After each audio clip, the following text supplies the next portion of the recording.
Hi, everybody, and thanks for joining us again here on the Paikin Podcast. We call this biweekly segment World on Edge because it seems that there's so much about today's world that is just upside down. We have one of the world's foremost observers of international affairs joining Janice Stein and me this week.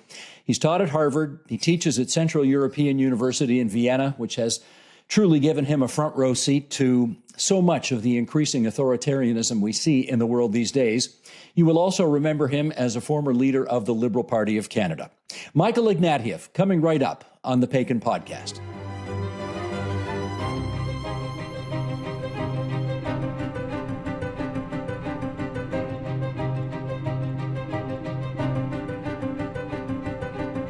Delighted to welcome back Janice Stein from the Munk School of Global Affairs and Public Policy, and this week's special guest, Michael Ignatieff, who joins us from Vienna, Austria. I am delighted to be joined by two such august professors for this discussion. How's everybody doing tonight?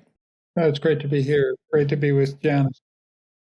Michael Ignatieff, I want to start with you because, as I suggested in the intro, you've had a front row seat to the sort of increasing marginalization of democracy and the burgeoning authoritarianism in Eastern Europe. As you think back on the last 6 or 7 decades of your life, how would you compare your level of concern about democracy today with what it might have been in the past? Well, when I was a kid in the 60s, we need to remember that we weren't in a democratic world.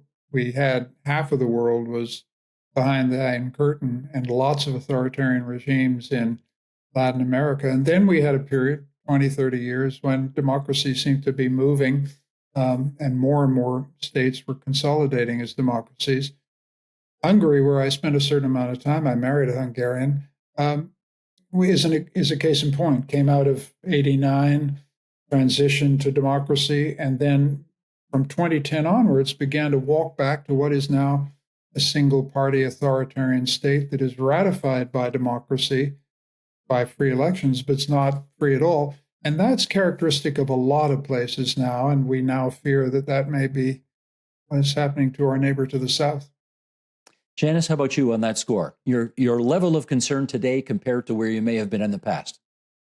Oh, I think, honestly, it's probably the highest it's ever been. Michael's, the way you characterize the world is absolutely right, but there were bedrock democracies. The United Kingdom, the United States, Canada, that were probably the most familiar to Canadians. France and Germany had a somewhat different past in the 30s and the 40s, Italy. But our neighbors, they were bedrock democracies. And for the first time ever, and I think that's why my concern is at the level that it is at, is those bedrock democracies that are experiencing, I think in the United States, it is already an authoritarian society. It's not on the path. It is already.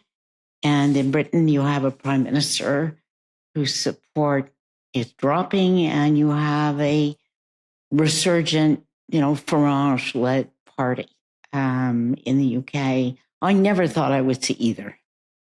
Well, let me get Michael Ignatieff on that. If 10 is Athenian-style democratic bliss and 0 is the worst dictatorship imaginable, where do you put the United States today?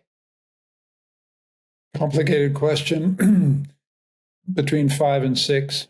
Mm-hmm. It's complicated because the courts are still operating. The place where I taught for years just got a victory in a federal court. A number of key decisions are made that turning back Trump agrees on forced throwing people out of the country. So there is pushback at the judiciary. There is no pushback in Congress that I can see, and there is not much pushback in what is called civil society. But I think there will be increasing amounts of pushback. I don't think this thing is over. I don't like the language, for example, of fascism to describe the United States. I don't think this is fascism. I think it's something else. It's an authoritarian consolidation, no question about it. Mm-hmm. It's dangerous. It could go to full-scale authoritarianism if he deploys the military on the streets of all the cities and takes over police powers, those kind of things.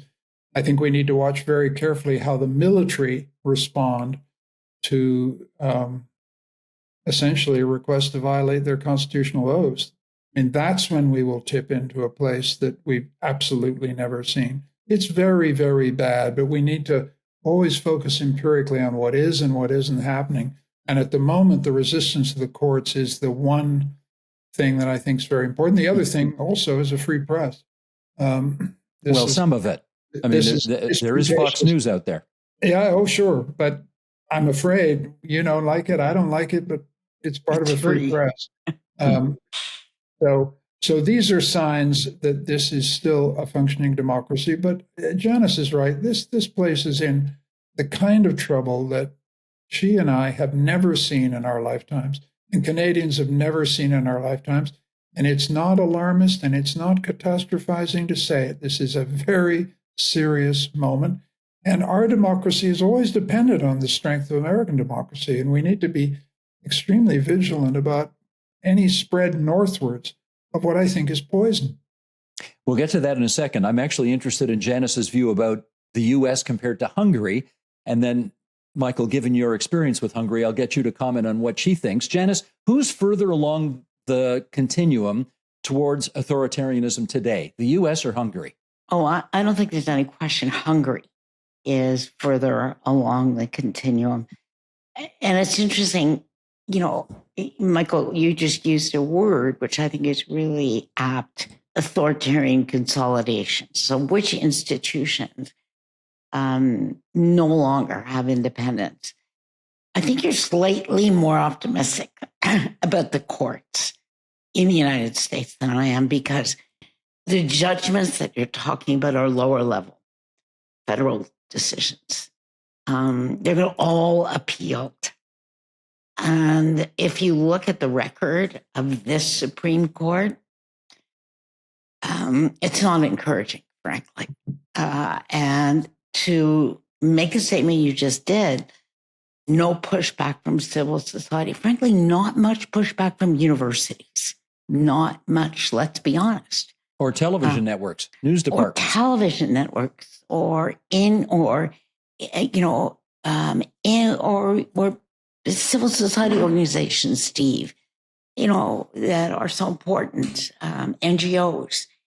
Nobody, so unlike Trump won, nobody's in the streets as we see, except, of course, for the National Guard.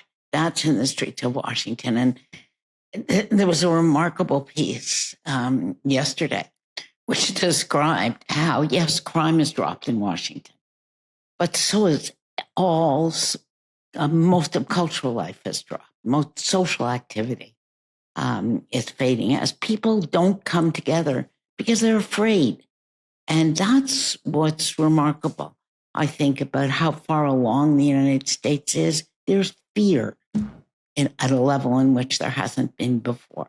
There have always been marginalized communities in the United States that are afraid of the police and afraid of law enforcement. If you're Black, you have deeply engraved memories, and police are the adversary. But that has spread to large segments of the population, and fear. When the public's afraid, that is the virus that affects almost all kinds of political behaviors.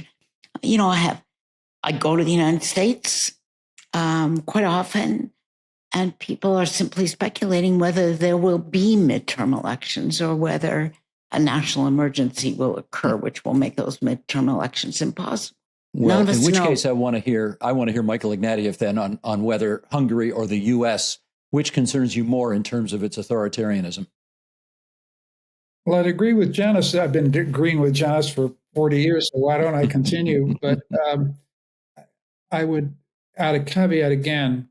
One of the most extraordinary phenomena that nobody is watching but is crucial is Viktor Orban is facing the most serious electoral democratic challenge in the 15 years that he's been in power. So let's not say the game is over. And I would say the same thing in the United States. Let's not say the game is over. All the signs are worrying. It's late innings. We might be top of the ninth, but I think it's terribly important not to predict outcomes that we simply can't predict. On the Supreme Court, I think Janice has made a very important point. All these court challenges will come up to the Supreme Court. The one aspect that we need to remember is that, yes, they're Republican judges, many of them appointed by Trump, but let's also remember that the Supreme Court has a profound institutional obligation and interest to defend its prerogatives. And there will come a point in which Trump goes too far in terms of their prerogatives. And at that point, we get pushback. Then we have a constitutional crisis, and we'll just have to see what happens. But I think it's very important not to assume the game has been played until we see it play out. This is ancient constitutional machinery that's been on for 200 years. It's had some very bad moments. Liberals don't like to remember, but Franklin Roosevelt tried to pack the cord in 1938. Yep. We now look back on that as an authoritarian move that basically he couldn't get through. I have some confidence, not unlimited confidence, that resistance will begin to consolidate. But look, I was in New York last week, and yes, Janice is right. People are asking, are we going to have elections in 2026, or is he going to declare some state of martial law that allows him to suspend them or abrogate them if he feels he's going to lose them? These are questions we've never asked before in American democracy. And so, I share all these concerns. What I don't like is catastrophizing. What I don't like is a kind of pessimism that says it's over.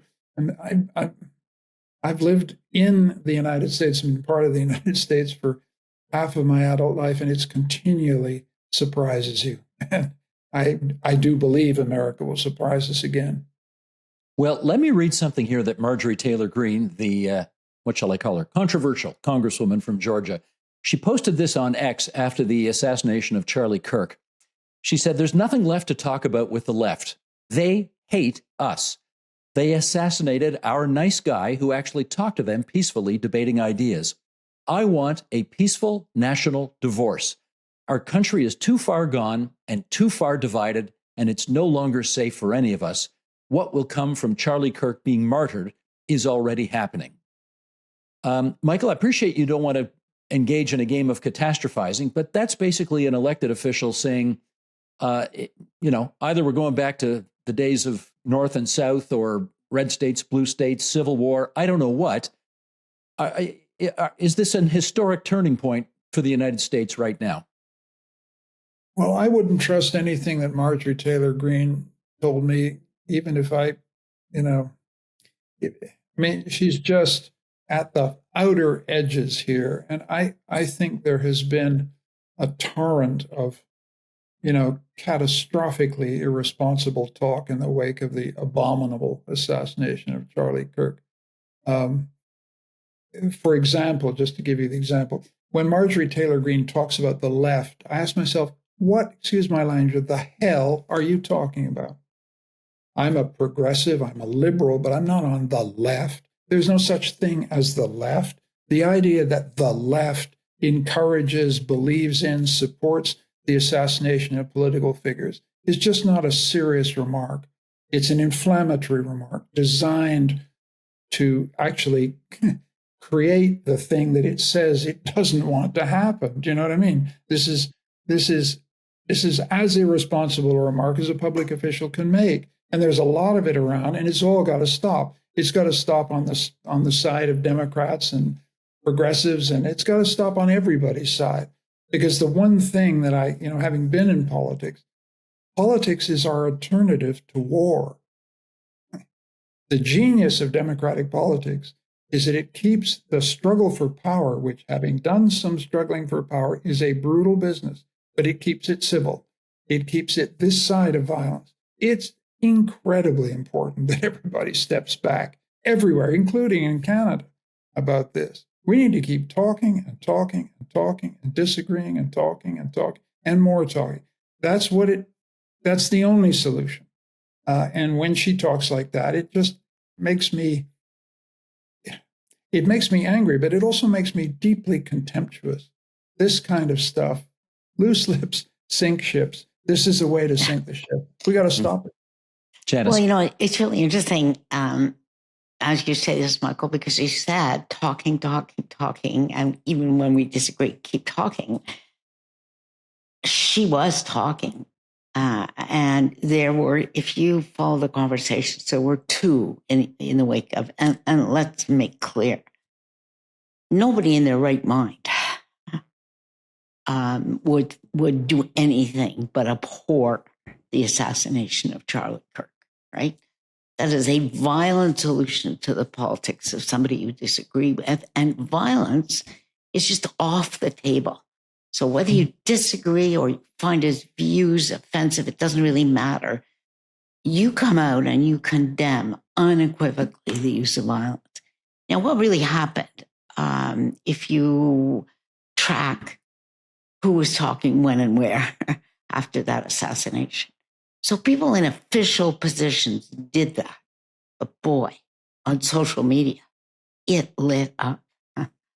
And some of the most extreme language, and I will say from all corners of the political spectrum, erupted, and appalling. It really was appalling, and gave Donald Trump exactly what the playbook that all authoritarians use, which is something happens of that sort, and people have loose lips, which is the most charitable description I can think of, Michael, for what people...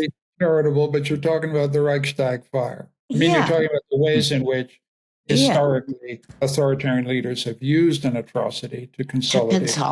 And there's no question that's a danger. I think what it brings home to me as a ex-retiring, recovering politician is a paradox about democracy we don't talk about enough, which is in the battle for power, in the competition, which has become more polarized and more aggressive over time.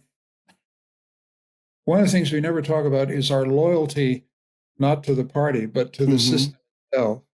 The idea that we all, as Democrats, whatever our political allegiance, have a loyalty to the thing that makes this possible, the institutions that stabilize and equilibrate and moderate. And, it's like, in a baseball game, we have a weird loyalty to our team, but we also have a loyalty to the game, bringing the game into disrepute. We even have a loyalty to those damn umpires who we disagree with, but we think, and it's pretty important now that we get some loyalty to the game. But here's the difference. Thinking back on violent episodes in U.S. history, and there were really black periods, as Michael, you rightly said, but more recently in our lifetimes, presidents were mourners in chief, right? They rose to the occasion. They tried to use language to unify people, to bring people together in shared grief. Not this guy. Captured it, used it in a strident attack on the left, and will probably use this as the pretext for National Guards in other cities that are Democratic strongholds. That's the worrying thing that we see in the politics of the United States, which we haven't seen before. Yeah. Can I just be clear on that with you, Michael Ignatieff? I know we're not in the prediction business here, but Janice has laid it on the table, and you have used the Reichstag analogy. Do we suspect that the administration is going to use this assassination of Charlie Kirk to do its worst? I think we have no way of actually knowing, but the history, the analogy of the Reichstag fire in 1933 is the locus classicus of an authoritarian regime using a crime against democracy to extinguish democracy. And we have the assassination of Charlie Kirk was a crime against democracy, no question about it. And it is conceivable that some of the hard men in that administration, Stephen Miller and others, may think this is the opportunity we've been waiting for. And if that's the case, then all people who love democracy are going to have to get in the street and say, stop. I mean, this thing can't be settled a minute ago I was talking about we got to talk, but there are moments when we have to put ourselves in the streets. And I put myself in the street between 1965 and 1974 to stop the war in Vietnam. I'm sure Janice was there too. You just, those will be the moments. Those have to be peaceful. They have to be civil disobedience if necessary, but always peaceful, never violent. But, you put enough people in the street, you can stop a lot of things, including authoritarian takeover. I just think the thing that is paralyzing everywhere is a sense of passivity, sense of watching this monstrous made-for-television spectacular that never stops. Kind of permanent apprentice is like a nightmare. You can't awake from it. You can't turn off this television show. And that is, I think, deliberately designed to create a sense of hopeless fatality and passivity in Canada, especially, and other places. And we've got to hold on to, if we believe in democracy, to our sense of agency, our sense of capacity. And I actually think we will. I don't feel pessimistic at all, but we're all going to sit there and quietly let it happen. I think when push comes to shove, there will be shove back, and there must be. Janice. The other side of this, though, is failure to warn, and so it's a fun line. You know what? I was at a dinner last night, and everybody said, "Let's not turn this dinner into a dirge." And I understand, because well, that told you two things. One, that analytically people are really deeply worried by what they're seeing, but they understand how if you let that become passivity, but if you don't call it out, Michael, what gets people into the streets? That's the big issue. And so there's a duty to warn as we see. And as we say in sports, this is next level, what we're seeing. This is not politics as usual. It's just not. I describe this president as a revolutionary. And I do it on purpose because I'm trying to make the point, this is out of bounds, what we're seeing, right? This is a revolutionary attack on the fundamental institutions of the United States. And we all have to understand that's what it is. So then it becomes a judgment call. Yeah, I agree with you about that. I put it slightly differently, slightly more personally. I see it very much as a revolution it's a counter-revolution against the revolution that began in the 60s. The revolution of inclusion, I call it the rights revolution, a book I wrote 25 years ago. The revolution that gave us civil rights, Black equality at the ballot box, feminism, gay rights, and the creation of a multicultural society. That entire achievement, which was essentially the liberal achievement from 1965 to 2020, they're leading a counter-revolution against that, unstitching that, taking it back. And going after the institutions, for example, the universities where that revolution was promoted and flourished. And so we have to understand, you're entirely right, we have to understand it as a revolutionary attack. It's also an attack, as you're saying, against the constitutional architecture set up by James Madison. I mean, what a liberal believes is power checks power to keep the people free. That's the deal. That's what we believe. He wants power, essentially unlimited, and that's a mortal threat to the American democratic experience. No question. So where are the Congress people? Okay, Steve, that's what's stunning to me. Michael said, well, these Supreme Court judges, and I actually believe judges are at some point judges.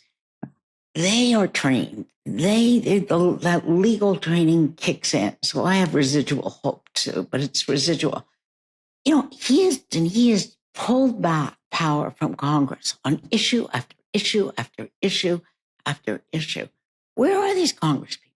Where's the sense of it is our constitutional obligation to defend They're in a fight for their own survival, Janice. They realize any one of them can be primaried by the president, and therefore, how courageous can they be? Well, so you lose your seat, Steve. Well, that's a big deal for some people. Yeah, but you know what I'm saying. If there's no line. I think it's the analogy or the thing I'd like to go back to as a historical comparison is the McCarthy period. My folks happened to be in Washington right through the McCarthy period when I was an infant, and they never forgot the atmosphere of fear and intimidation. Mm-hmm.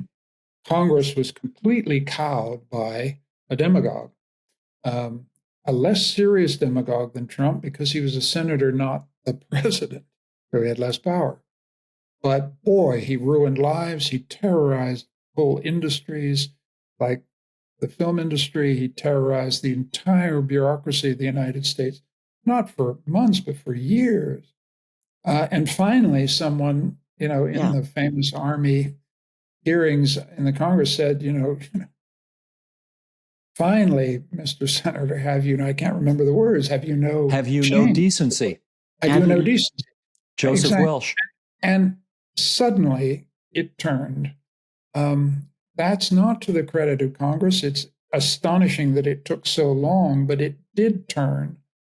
And I think there is bound to be a moment in which Congress will wake up to its constitutional responsibilities, and also, because no one's a saint, see that there's a political advantage to doing so. And it's that moment in which virtue seems like a paying political path, and we're waiting for that moment. It hasn't come, but I believe it will come.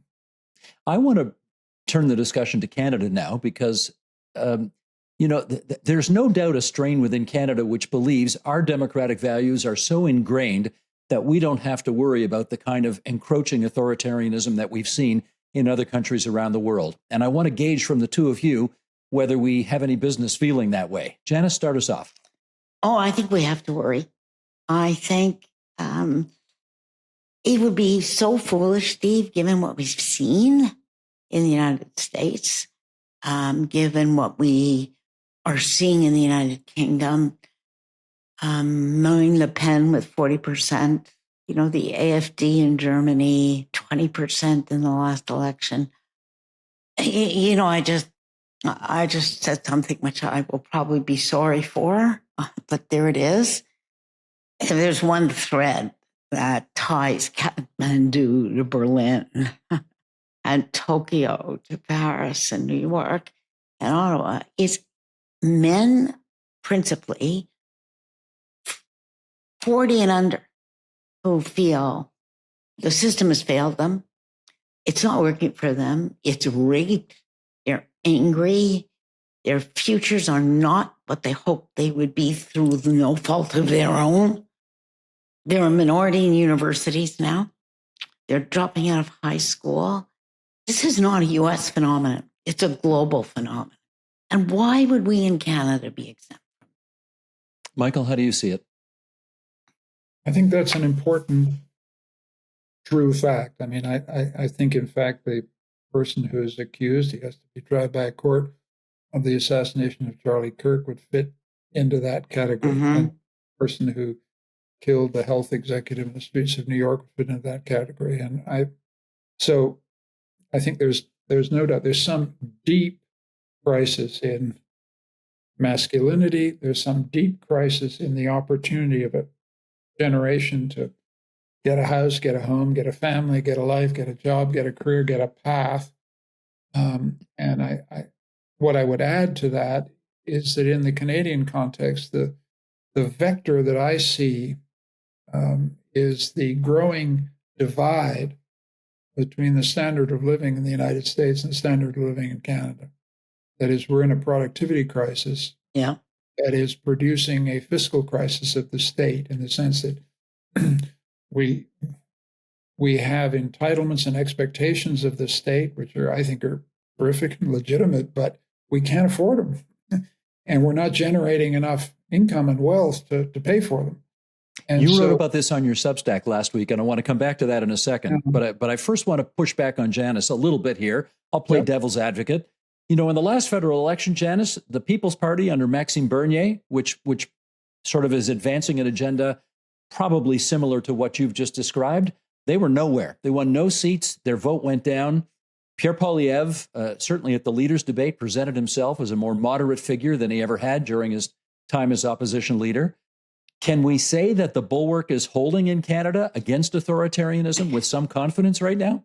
Well, you know, it's interesting because the argument is really about Poilievre. It's not about Bernier, who's not a very credible politician on the broader Canadian scene.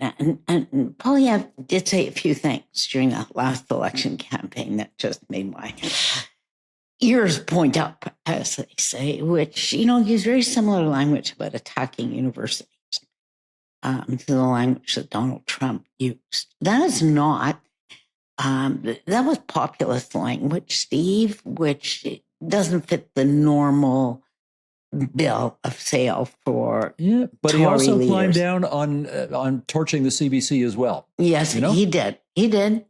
There's no question. But look at the vote. The vote in the country was Mark Carney was elected by the 50-plus-year-olds.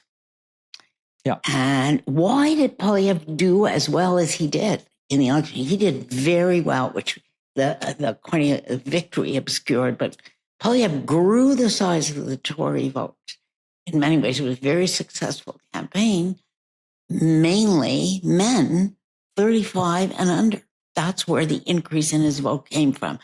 So if you actually look at the vote, Steve, you're seeing a familiar pattern. But Okay, wait a minute. Michael. I never thought a moment would come in my life when I would have something good to say about Pierre Poilievre, but I would be very careful to associate his politics with a far-right appeal to the disenfranchised male. I think be careful there, because he gave a long interview to Jordan Peterson. Well, yeah. That is that platform. I did some stupid things in politics. That sounds like a particularly stupid thing to have done. But you know, I think you got to be nuanced and careful here. My sense about the Canadian political system is that the problem is not that there is going to be some avatar of right-wing masculinist nationalism in Canada. I don't think that's the problem. My worry is that the Canadian federal state and the provincial systems are simply not going to deliver for their citizens. That is, we're not generating a standard of living that allows us to meet the expectations that people have. That creates a dynamic of disillusion, not just for men, but for women, for pretty well everybody. And that then produces anger, a suppressed but growing crisis of the state. You look at the budget that the current prime minister is going to have to put together this autumn. This is not an abstraction. I just don't know how the hell he's going to square the circle. So, well, let's follow up on this, because you wrote about this in your Substack last week, and you were. I know there are many people in Canada who would love to deposit all of their concerns about the state of our economy at the door of Donald Trump, but you were pretty tough in saying the enemy is us. What did you mean by that? Well, just that I wasn't pointing the finger at Mark Carney, who I respect and I wish him luck. God knows that's a tough hand to deal.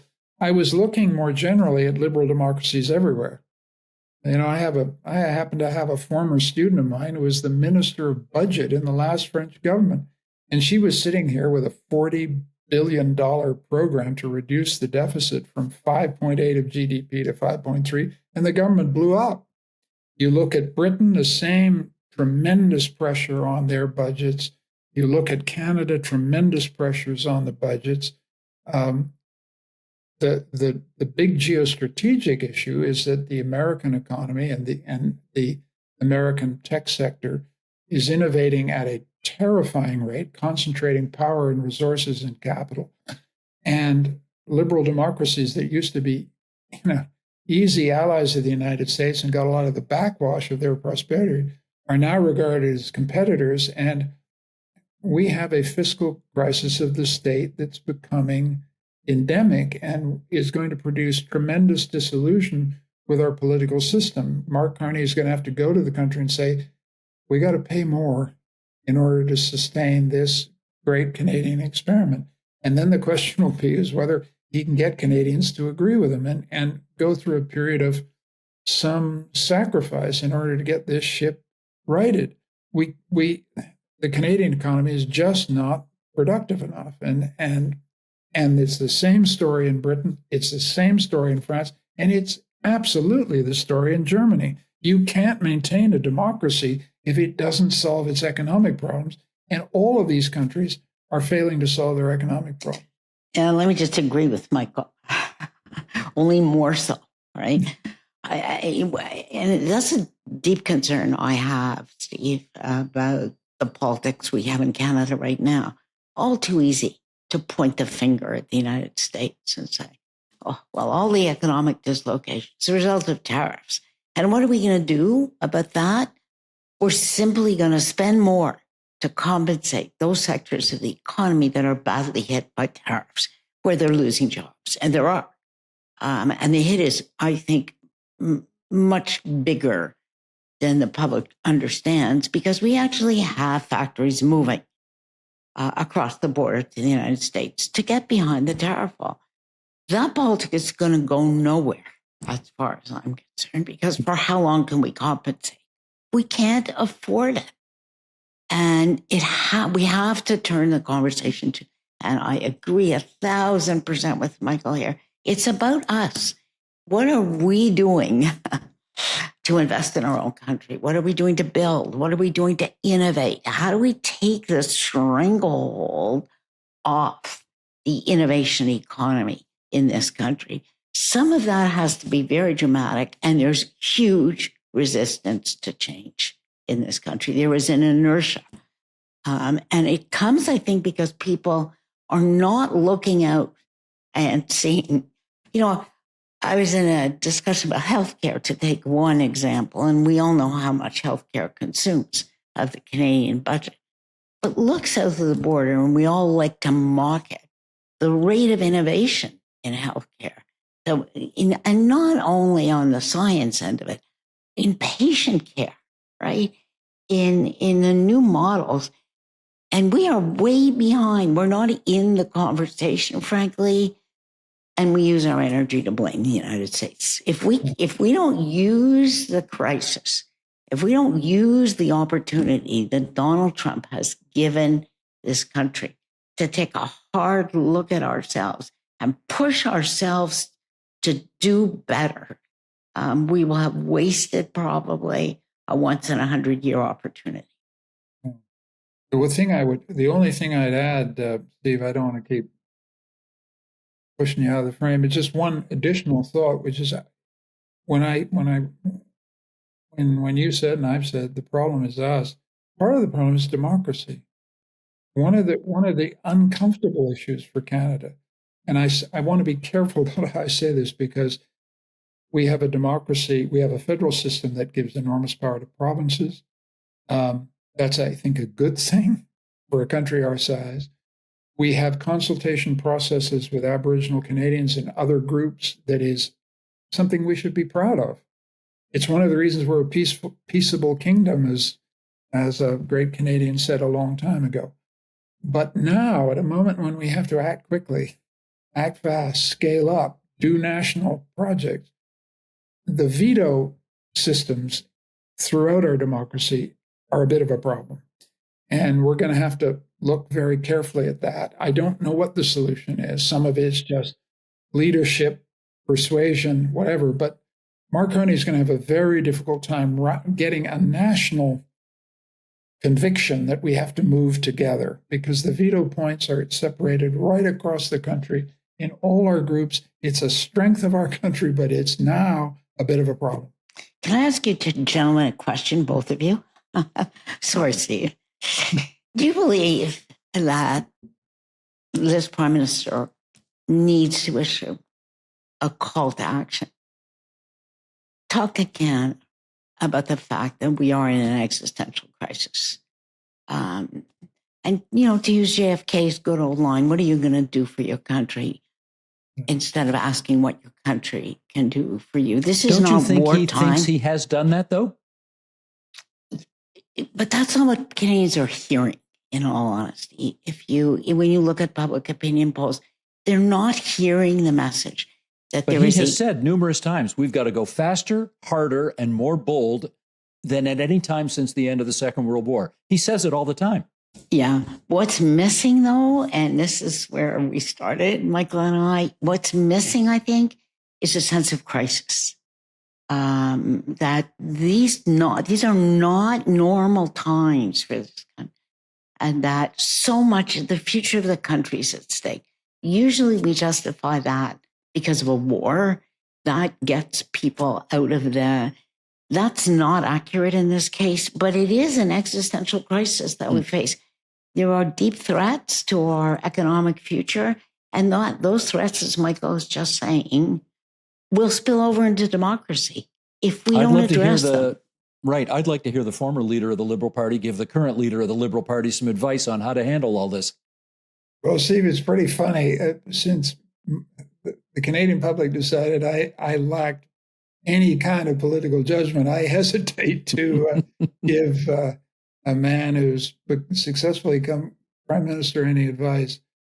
I think the rallying cry, I'm kind of between the two of you. I think Steve is right to say he's been issuing clarion calls for a while.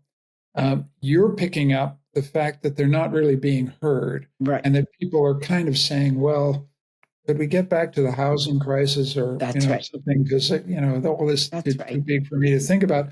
And I think that the lesson I would take from the last leader I witnessed in person who managed to do this for Canadians was Pierre Trudeau, who just said, here's the thing we've got to do. It's called a Constitution and a Charter of Rights. And I am going to go through hell or high water to get there. Are you with me or not? I don't care. I'm going this way. That was the thing about him that was just so unforgettable. It's funny you use that expression. Let me jump in for a second. Hell or high water. I tripped myself into a second example of that with Martin and Chrétien. Exactly. That's the expression Paul Martin used when he said we're going to balance. There's some kind of moment that, picking those two examples in, that Carney has got to find, because, and it may come with a budget, and the difficult part of it, as I've been saying, I think Janice is saying, is none of this is cost free.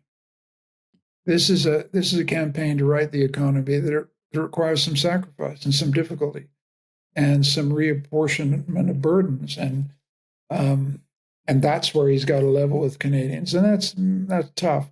But somehow trim it down. There's one damn thing we have got to do as a country.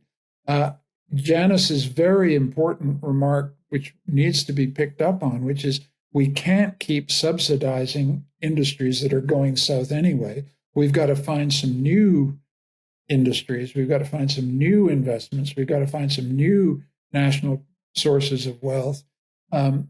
That's a very courageous and important message, but it's not the message that's coming through when he says, I'm going to build a new port in Churchill. It's somehow, that isn't registering.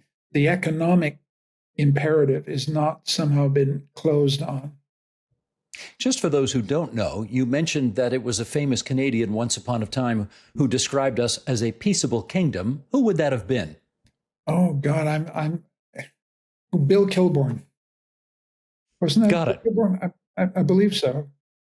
Okay, I wasn't sure, which is why I thought I'd ask. I'm tempted to check it out right now. We got these beautiful things here called the Mr. Google machine. Okay, Mr. Google, who called Canada a peaceable kingdom once upon a time? And I push go, and the answer is, now can I read this thing? Canada, peaceable kingdom. Nah. When I want AI to come through for me on a moment's notice, now it doesn't. AI is so ignorant, they're terrible. They don't know anything. Oh, it might have been Northrop Frye, according to this. God. Oh. Well, Boy, that's happy. I went to Victoria College. Happy to be corrected and happy that it's Nari Fry. And worse for me. I went to Victoria College, and I should know that. Great man. I want to close here just by referring to the last Substack column that Michael Ignatieff wrote, and I encourage everybody to subscribe to it because it's very good.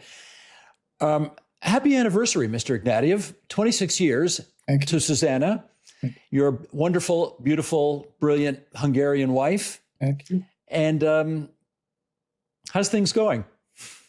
Well, I wrote a Substack. It's very sweet of you to mention it, just to celebrate 26 years of marriage.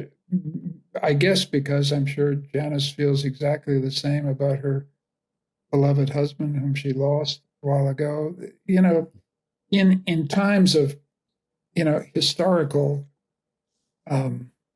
alarm, in times of political stress, in times of where all the narratives that we inherited seem to be just abandoned and lost, it's pretty important to remember the importance of love and kinship and friendship and family ties. It just, there are things that are, in my view, indestructible about human life. And they keep us all going. And my marriage is one of them. There you go. It was a lovely column. Let me just add, the AI I used said Ramsey Cook. There you go. A great historian that we all do. Well, if so anybody we'll have asks to me go going now. forward, I'm going to say Michael Ignatieff said it, and I'm going to Well, quote him. no. We're going to give Michael a piece of research and homework to do, and he's going to write us back. Who said it, Michael? Tables turn. I want to thank both of you for coming on this podcast this week. It's really been a joy to talk to both of you. Peace and love, everybody. Michael Ignatieff, Janice Stein. Until next time. Until next time.